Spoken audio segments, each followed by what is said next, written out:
Welcome, everyone, to today's virtual event. My name is Aaron Wetzel.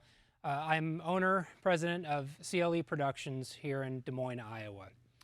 You're here today to talk about virtual events and kind of addressing the world we live in today. So I want to start out today, kind of get right into it, but I want to start out and kind of personally talk to you all and say, first of all, I'm sorry you're going through what you're going through.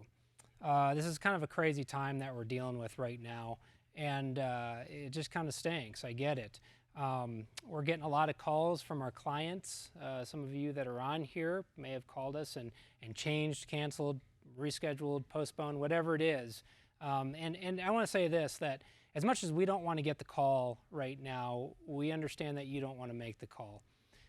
This is a crazy time, and we're just trying to deal with it one day at a time. But I really want to say that we understand that you're going through a really hard time too. I mean, you're having to call vendors, hotels, relationships that we know that you've built over the years, because this business is so relationship driven, and that's one of the things I love about this business. I think you all do too. I want to say that my heart goes out to all of you, but I also want to say my heart goes out to the production world, freelancers, other AV companies, production companies, not just here in Iowa, but all around the country. So again, as much as I don't want to be talking about the bad, I just want to recognize that it is not that great right now, but we're in this together, and we understand that it's not as much fun. It's not that much fun for us, but we also understand it's now no fun for you either. But we will get through this. It will be fine. We'll get through this. I don't know how or when, or how long it'll take, when it'll end, but we'll get through it. So let's talk about why you've joined this webinar today, this webcast today. We want to talk about virtual events. I'm not really talking about a Zoom call or a Skype call. I'm talking about your event that you've planned, or you're going to plan your event going virtual. I'm a big stickler for timing. I like to start on time. I like to end on time. I totally appreciate the fact that you've taken a half hour of your day today to spend with me and hear what I have to say. Hope you get a little something out of it. But I'm going to get right into it here. That's why I picked 30 minutes. I know you got a lot of other things to deal with right now, a lot of things on your plate right now. So I just hope that this time frame will get across the message that I want to get to you, and hopefully you get a little something out of it. So I want to jump right in here. We're going to talk about the agenda of today, and what we're going to go through, and then get right into it. So we're going to start out today talking about why. And this is probably, I think this is the most important part of what we're going to talk about today. We're going to talk about how easy it is to do a virtual event, and what a virtual event is compared to just a webinar or webcast. But the why, it's just so important that we make sure that we're addressing it, because it's easy just to cancel an event. I think we need to really take a step back right now, as crazy as things are, and as hard as it is right now to take a step back and remember why we have events, how important it is. So I'm going to address that right away today. Then we're going to get into types of virtual events. We're going to get into how the communication flows. We're going to talk about live versus pre-recorded. We're going to talk about sponsors. Let's make sure we're taking care of our sponsors. We don't want to lose sponsors, because like I said, in 2 weeks, in a month, 90 days, whatever it is, when we're out of this and we see the light at the end of the tunnel, we still want to keep our sponsors happy and there for our next event that we have. We're going to talk about how your attendees will view the virtual event. We're going to talk about where the live portion will happen, because even though it's virtual, we still need to have real people and a real place that it originates from. And then I'm going to give you a tour of this virtual event. So the design of today is really to show you that this can be done, and it's easy. It's the event that you've been planning for months, that you may have just had to cancel, or sometimes years. All we have to do is repackage it a little bit and deploy it virtually. That's the point of today. It's kind of nuts and bolts today. I'll get into the why I think that's important, but the rest of it's just to show you exactly how easily it can be done. So, and the last thing we're going to do is some Q&A.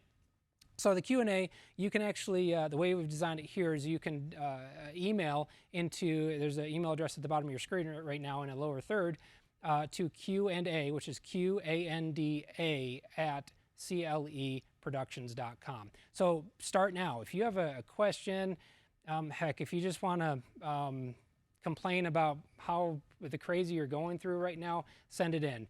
At the end, I'm going to leave about 5 minutes to address some of the questions. If I don't get to yours live, I promise you I will email you directly back by end of day today or tonight. So I promise you that I will address each and every one of your questions. Okay, so let's get into it. The why. This is, I guess this is the emotional part, right? Like I said earlier, there's a reason we were going to have an event, whether it was coming up in the next 60 days or in the next 2 weeks that we might have had to cancel or reschedule or postpone. Well, we need to think about why we were going to have that event. Well, we're going to have that event. One of the main reasons is to exist, right? So a question I like to pose is, do we exist without our events? And I think if I were to ask that question, 2 weeks ago, you probably would have thought I was crazy for asking that question, because, well, it's just not even relevant at that time. Well, now it kind of is. If we don't have events, we kind of drop off the radar, and we want to be aware of that. So the best thing I can say is, think back to your general session or fundraising event or whatever it is, and think about why you were going to have that event. Well, one of the main reasons is probably to communicate something, to get information, education, whatever it is, out to people. The people still exist.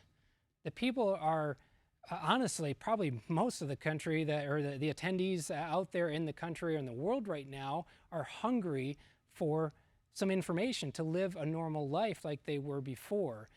So it's important that we keep that information flowing, whatever the goal of that event was, flowing out there. We're not trying to make this the new normal. This is really important to me to get this across. I'm not trying to say that this is the new normal forever for events. We're just trying to deal with what we have, what we think normal is right now, right? Which is a crazy time. It happens so fast. But let's just get through this. Let's deal with the normal that we have to deal with right now.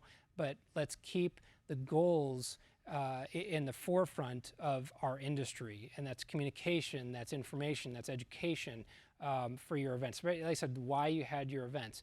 And that kind of leads into, I understand that, I know we're all on the same page, the real-time networking, face-to-face networking is so important to our industry, to the world, really. So I don't want to lose, I don't want to forget about that. In 2008, we kind of, when the meeting and event industry kind of went down a bit, we kind of had to scale back. There's a lot of talk of this, virtual events and things like that. Oh, it's going to be the new world we live in. When I disagree. We just need to get through this time, keep everything flowing, and try to keep it as normal as we can. But look beyond the horizon and know that we're going to be back meeting before you know it. So again, your event can still happen. That's the most important thing I can tell you. The new norm, people are okay to look at it virtually. Right now they are.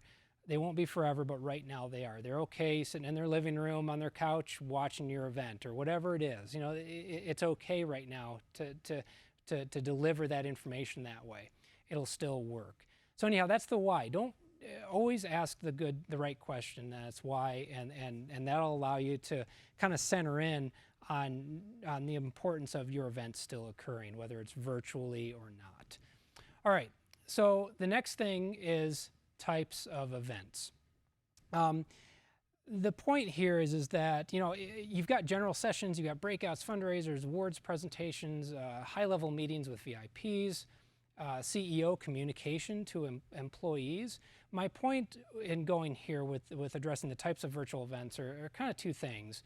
You know, you can take your event that you've been planning, whether it's a general session or a fundraiser, and you can still have that same event, like I said, packaged a little different, deployed virtually. But the point is I don't want you to think that you can't do it. For example, let's say fundraiser, if some of you are out there with an association that you might have like a fundraising gala or something like that, you might be thinking, well, how do I do a fundraiser? How are people going to bid on it? It can happen. We can plan the same event, deploy a piece of technology in that, and before you know it, people are bidding on your silent auction items or auction items, live auction items. So that can still happen.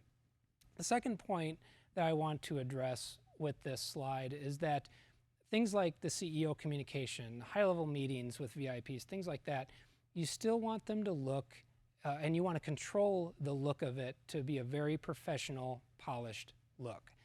You know, don't have the CEO sit behind their desk with a webcam. That's going to come across in a way that won't portray the goals that you have. Again, if you do these events and honestly you spend a lot of time, resources, money to come across with a certain look, whether that's making sure the CEO VIPs look great, sound great, say certain things, the background when it comes to marketing, branding. I mean, think about why we do these things. Well, we want to make sure that still is portrayed. You know, we don't want to go down that road of making things look non-professional. So again, the types of events, it's all of them. They can all be deployed virtually very easily. Next slide. I want to talk about the direction of the content. So the direction of the content is kind of a businessy, you know, technical slide, but it's important to think about as meeting planners or producers. You know, we still need I'll say a studio, right? We need that live element to take place somewhere. Well, then the next thing we need to decide is where it's going to go. Where are people going to go to look at? Right now, you're at my website, and you're viewing the virtual event on my website. Well, if that's not an option for you, you could decide to take it to one of the streaming platforms, whether that's a live stream, Facebook Live, things like that. That's just a decision to make. Again, you want some stakeholder buy-in in that decision typically, where you might bring marketing into that, IT into that, just to kind of get that buy-in so everyone's on the same page. Not a big deal either way. No matter what direction you go, you just want everyone on the same page about it. The next thing is the direction of, let's say, other presenters or keynotes. You know, we can still have a keynote, and they don't have to travel in. We can bring them in virtually to the event, and they can either just come in one direction and push out to your attendees, or we can kind of have it go back and forth a little bit where they're communicating back and forth with attendees live, or maybe a CEO is addressing another keynote, or maybe a shareholder meeting where they're talking, things like that. That can all take place very easily. Last part is the Q&A to think about. You know, you can have Q&A go both directions. In our case, we decided to go kind of a one direction from you, and then I'm going to push it back. So you're sending the questions in via email, and then I'm going to address them at the end. So again, that's the direction of the content. Your AV partners and your production partners will take care of all this very easily. The main thing is to kind of have that discussion of where things are going to go and the direction it's going to flow. So anyhow, direction of content, very important to think about. The next slide is that I'm going to address is live versus pre-recorded. I kind of like this topic because a lot of people don't think about it. They go, okay, well, I have to have a live or a virtual event. Right now I'm live, but to be honest with you, I could have recorded this 3 days ago. I could have recorded this a week ago. So you don't have to be live. How many times have we been on a show site where someone makes a misstep on stage, says the wrong thing, the oops. I kind of joke that we have a whole nother event. Maybe we need it right now, a comedy event where we just talk about the oops that we've experienced on stages, right? Well, anyhow, we have more control over that if we're pre-recording it.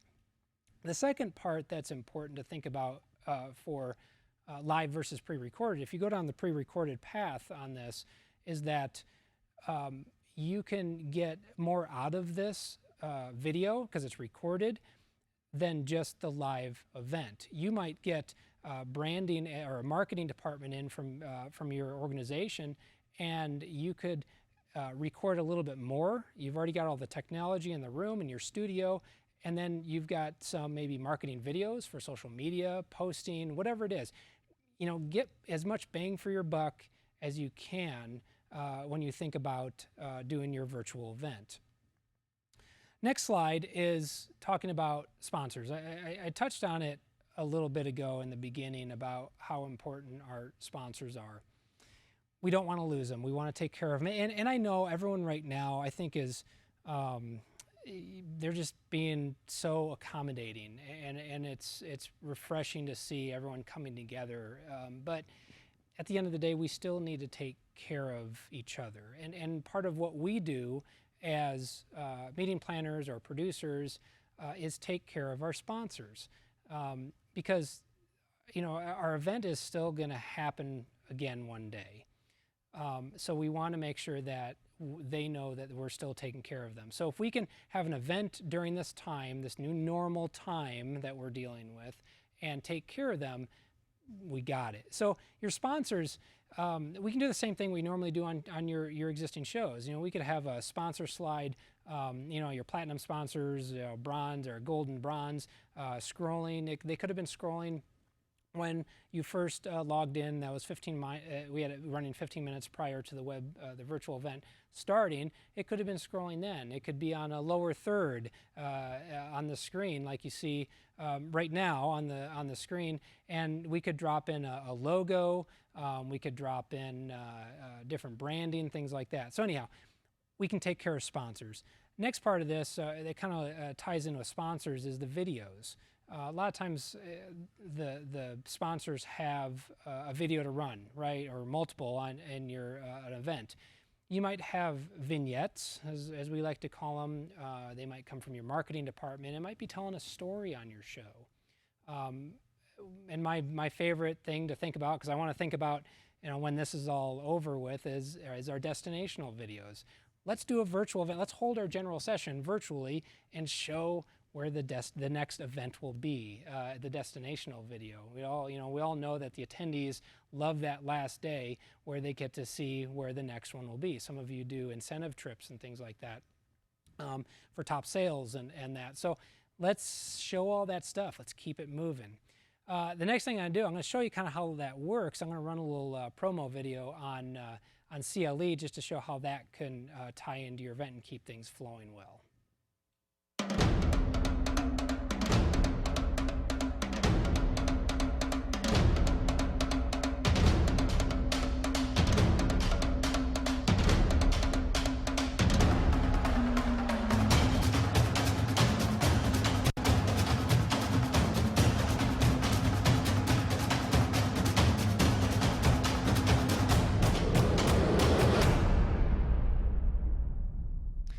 So again, there's the video that ran in the middle of your event, the coming out of the keynote speaking, and there's the video, and then we return back to the MC talking at the podium.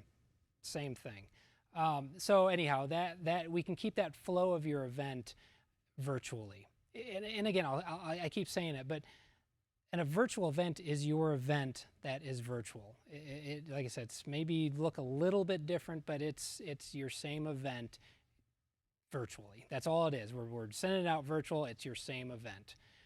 Next thing I'm going to talk about is how will people view your virtual event.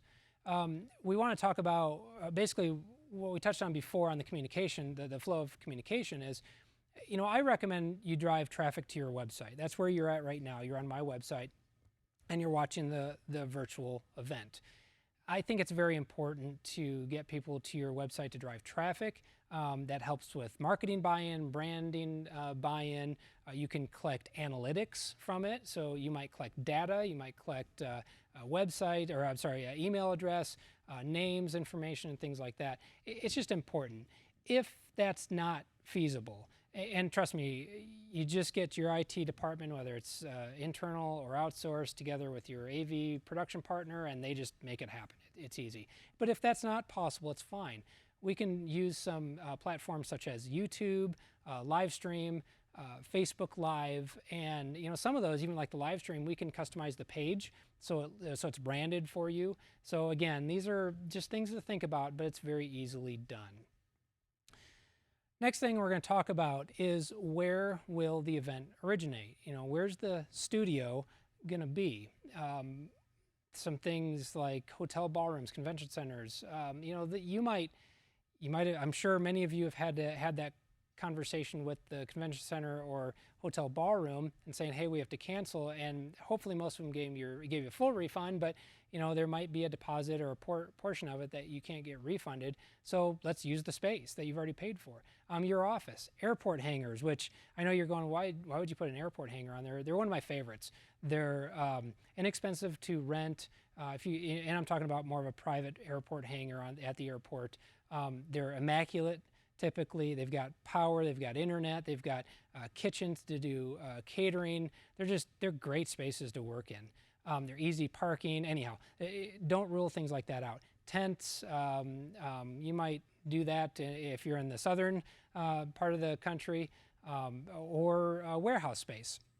Let's face it, every production company, AV company would love for you to come and use their warehouse space right now in today's normal. So there is, that's how easy it is to do a virtual event. And I can't stress enough, it's your event that you've been planning. It's a little different, but it's still your event. You can still do it. It's just deployed virtually. So the next part of this, we're gonna show you. I'm gonna take you on a little tour of what this space is, where we're doing this. So, all right, I've got a couple cameras here, and I've got a live camera that I'm going to show you around here, a handheld camera. So I'm going to start out here. First of all, welcome to my warehouse, right? This is not an event space that you'd normally do an event in. And let's face it, it's not pretty, but it's a lot of fun back here. It's functional, right? But we just made it into a space. Until now, you didn't know that.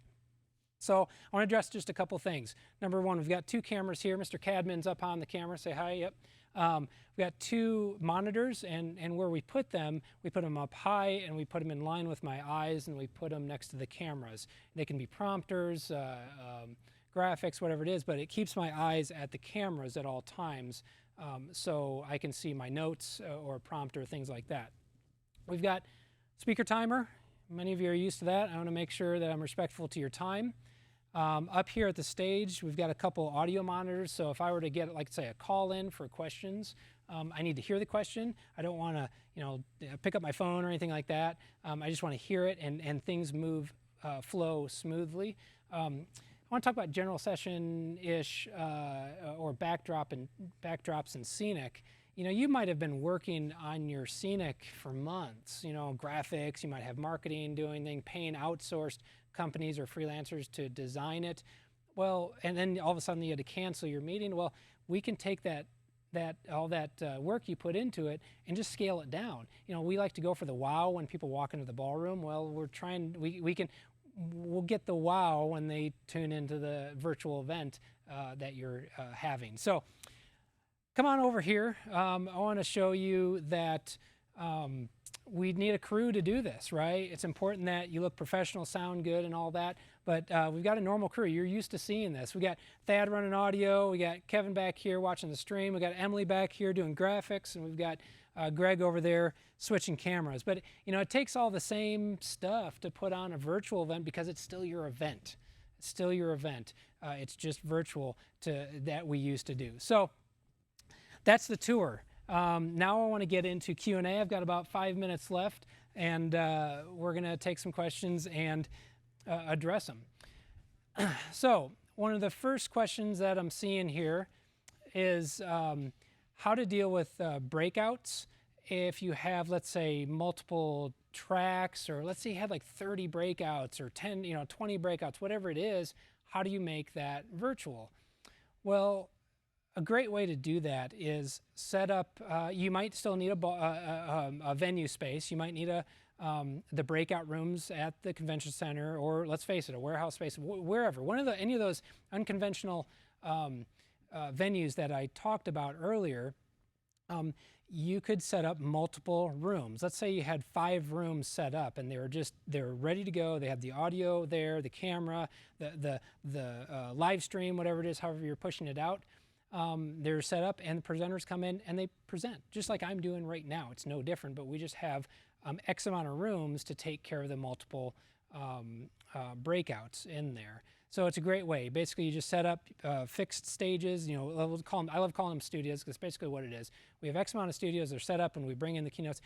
We can also do that remotely if you have keynotes or presenters that, let's say, face it, they don't want to travel to that place.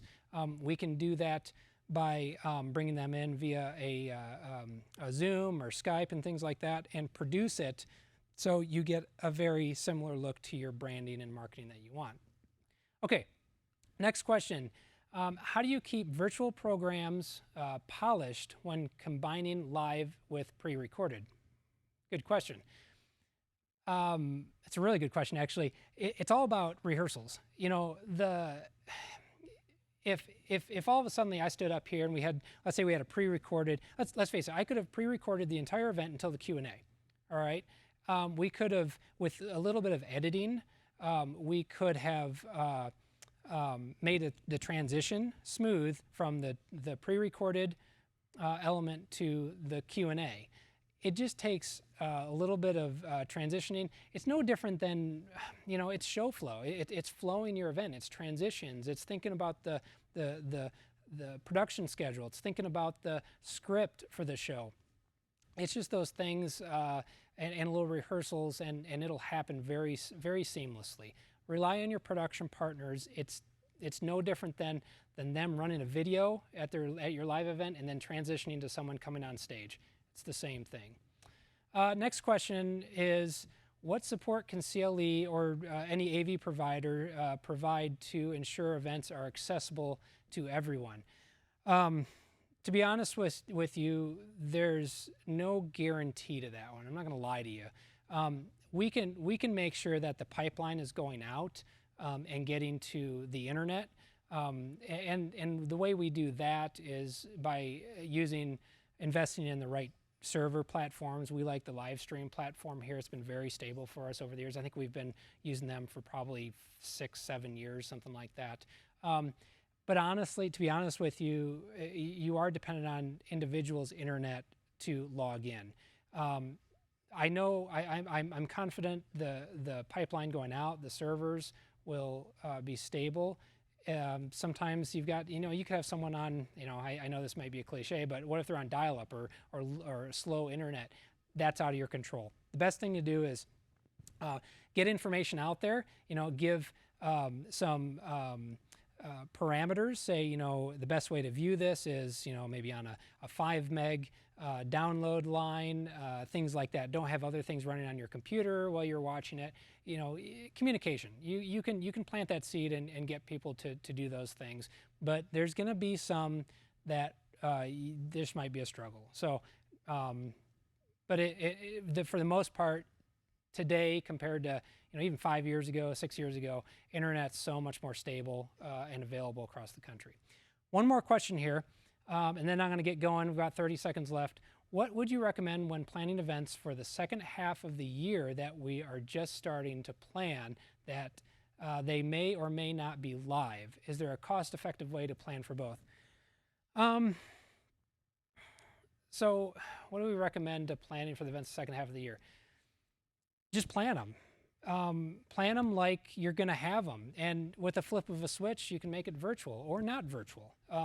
Trust me, your production partners are going to work with you on that. And I think that's the main thing. If you have someone that you're butting heads with, or you're just not, it's not easy for you to be fluid on what we don't know right now, or mostly what we don't know right now, find someone else. That's the key. So that kind of wraps it for today. I'm going over time a little bit. First of all, thank you, thank you, thank you. I really appreciate everyone's time today. Again, I'm sorry I'm sorry you're going through this. It stinks, but I know it will get better soon. Main thing is keep the conversation going. We love doing events. That's why we're in this business. Let's keep talking about them, planning them, whatever it is, and we'll get through this together. So thank you.